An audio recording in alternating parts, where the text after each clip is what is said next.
It was late one evening around 10 p.m. I was with my friend, just hanging out behind a local bar. We were bumming smokes from some tipsy patrons. It was the kind of small-town vibe where nothing really exciting ever happens, or so I thought. There were a few people standing around, laughing, sharing stories. I was half paying attention when I noticed him, a man I had never seen before. He was about 5'6", maybe 5'7", but there was something off about him. He had this strange presence, like he didn't belong. He wore a cowboy hat, way too big for him, a leather jacket over a plain white tank top, and leather pants. His mustache, it didn't even fit his face. It was too thick, too out of place. He just stood there at the edge of the group, listening, trying to blend in but not quite. Something about him felt wrong. I couldn't place it, but my gut told me to stay far away from him. Then he spoke, and everything changed. He told us it was his birthday, over and over. Not in a happy way, more like a chant. It's my birthday. I need a cigarette. It's my birthday. Someone should buy me a drink. And that's all he talked about. As the minutes passed, more people started leaving. The group was thinning out, but he just stood there, smiling in that unsettling way. Then it was just him, my friend, and me. I remember looking at my friend, both of us exchanging uneasy glances. The man asked if we knew where any abandoned buildings were. He wanted us to take him there. I felt this wave of dread crash over me, like something bad was about to happen. Every fiber of my being screamed at me to get away. I told him I didn't know where any buildings were and quickly made an excuse to leave. But he wouldn't let me go. He asked, no, demanded we go celebrate his birthday with him. That he had gifts for us. His grin grew wider, inhumanly wide. Then he said something that still haunts me to this day. He looked right at me and said, I'll see you again, Noah. I don't know how he knew my name. I hadn't told him. And then it happened. He sprinted backwards. Yes, backwards about 30 feet, without turning around. And then, as if nothing was wrong, he spun around and ran off into the night. My heart was racing, and I turned to my friend. We didn't need words. We both knew we had to get the hell out of there. We bolted, cutting through side streets and jumping fences until we reached my friend's house. We finally made it inside and locked the door behind us. I thought it was over. I thought we were safe. Then I heard it, singing, Happy birthday to you. It was him. The birthday boy. He was out there pacing back and forth in front of the house. I watched him from the window, my heart pounding in my chest. He was there for hours, singing, waiting. But then, after what seemed like an eternity, he ran off. Just like that, I'd never seen him again. But I still hear the sound of his boots on the pavement, every now and then, even now, and it chills me to my core. It was Christmas time, and my parents had gone out to do some last-minute shopping. I was home alone. I didn't think anything of it. But then, something happened that I can't explain. I was sitting on my bed when I suddenly blacked out. Hours gone, just like that. I looked at my phone, and it was almost 8 p.m. I hadn't even realized time had passed.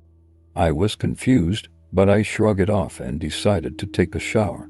When I stepped into the bathroom, everything felt wrong. It felt cold, too cold. I flipped on the light, and for a moment, I stared at myself in the mirror. But then, something caught my eye, the bathtub. I can't describe it fully without shuddering. There, in the tub, was what looked like a gutted and decaying body. It was like an animal had been butchered and left to rot for days. The smell was unbearable, though it didn't hit me until I stumbled backward. My knees gave way and I collapsed onto the floor. I blacked out. I don't remember how long I was out, but the next thing I knew, my father was shaking me awake. He found me on the bathroom floor, sobbing, unable to speak. I couldn't explain it. My mind refused to accept what I had seen. Was it real? Was it some hallucination? It's been years now, and I still can't forget that moment. I don't know if it was paranormal or if something else happened, but to this day, I've never gone back into that bathroom alone. I was at a thrift store, just looking for odd trinkets for my collection. I loved finding creepy things, and that's when I saw it, a necklace. A clay-sculpted mask hung from a string, and something about it called to me. I had to have it. My sister was with me and she told me to leave it. She said it gave her the creeps, but I didn't care. It was perfect. I didn't even cleanse it, like I usually do with stuff from thrift stores. I didn't think twice. That night, I hung it on my bookcase, but something wasn't right. That night, the nightmares began. At first, they were just unsettling dreams. But by the third night, I was waking up drenched in sweat, heart racing. By the fifth night, it turned into full-on night terrors. Every time I closed my eyes, the creature from my nightmares would show up. Black, twisted limbs, the mask from the necklace glowing in the dark. I wasn't the only one. My sister and even my mom started having nightmares too. It was like the air in our house turned heavy and suffocating. I tried everything to make it stop, but on the seventh night, that was when it got real. I dreamt of this thing, a grotesque creature, its body a twisted, furry ball. But the mask from the necklace, it was in the creature's torso. And then it lunged at me, its sharp, gnarled hands reaching for me. I woke up, unable to move. I was paralyzed, unable to scream. The mask, it was right there, glowing on my bookcase. Then I saw it again, that thing. It scurried across my room like an animal, disappearing into the shadows. I was terrified. I knew I had to get rid of the necklace. But what if getting rid of it made things worse? I researched and found a ritual to bind whatever was attached to it. But even as I did it, the air felt wrong. I could feel it watching me. I wrapped the necklace in a cloth, sealed it with wax, and threw it away. That night, we finally slept peacefully. Whatever was attached to that necklace is gone, but I still feel it sometimes. That presence, I hope it never comes back. It all began in early March of 2022. I was putting something away in my parents' room when a strange feeling washed over me. It was sudden, intense, and completely unexplainable. It was dread, pure, suffocating dread. My dad was asleep on the bed, and I couldn't shake the overwhelming urge to pray over him. I'm not overly religious, but something about that moment felt different, like an invisible force was compelling me. So, I did it. I stood there, whispered a prayer, and asked for protection over him. At the time, I had no idea why I felt the need to do it, but I'd soon find out. That night, I had a dream, the kind that doesn't just fade away when you wake up. In the dream, I was making my bed. I had just washed my sheets and was trying to straighten them out by flapping them up and down, the way we all do. But then, something happened. The sheet landed, not on my bed, but on a figure. A human form, sitting at the end of my bed. My heart dropped. I froze. Slowly, I pulled the sheet back, and what I saw will haunt me forever. It wasn't human. Pale, almost translucent skin stretched tightly over a frail, bony frame. Its face was sunken, hollow, like it had been drained of life. I could see its ribs protruding through its thin skin. Its eyes were deep, shadowy pits, and its mouth looked like it had been sewn shut. It struggled to breathe, wheezing through its thin, crooked nose. I tried to pray it away. I really did, but it just sat there, glaring at me with those dark, empty eyes, as if mocking my attempt to banish it. The air grew heavier, colder, until I could hardly breathe. And then, just as suddenly as it appeared, I woke up. I shot up in bed, drenched in sweat. My heart was pounding like a drum in my chest. That same feeling of dread was back, but now it was stronger, more urgent. I couldn't shake the image of that thing. It felt like it was still watching me, lingering in the corners of my mind.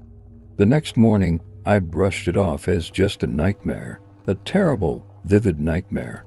But then something happened that made me realize it wasn't just a dream. My dad had to go to work that morning, but he told me he wasn't feeling well. He complained about some discomfort in his back and stomach. I begged him to stay home. I even told him about my dream, though I left out the more horrifying details. I just had a bad feeling, and I couldn't explain it, but he's stubborn. He went to work anyway. When he came home that evening, he went straight to bed without eating. Now, if you know my dad, you'd know that's not normal. He loves food. For him to skip a meal, something was seriously wrong. The next morning, his condition had worsened. He was in severe pain, clutching his back and stomach. I pleaded with him to go to the hospital. That dream kept flashing in my mind, and I couldn't shake the feeling that this was connected. Finally, after some convincing, he agreed. When we arrived at the trauma hospital, the doctors acted fast. After a series of tests, they gave us the diagnosis, an aortic dissection. For those who don't know, an aortic dissection is a tear in the inner layer of the body's main artery. It's one of the most deadly medical emergencies you can face. Without immediate treatment, it's almost always fatal. The doctors told us we were lucky, no, blessed, to have caught it when we did. They rushed him into surgery. The surgery was long, grueling, but ultimately successful. The surgeon told us my dad's recovery was the fastest he'd ever seen for a case this severe. My dad spent the entire month of March in the hospital, but he made it. He survived. But I couldn't stop thinking about the dream. That creature, what was it? It felt like a physical representation of sickness, of death itself. I truly believe it was a warning, a terrifying, bone-chilling warning. To this day, I don't know what to make of it. Was it divine intervention, a premonition, or something else entirely, something darker? All I know is that I'll never forget that feeling of dread, or the sight of that pale, hollow creature sitting at the end of my bed.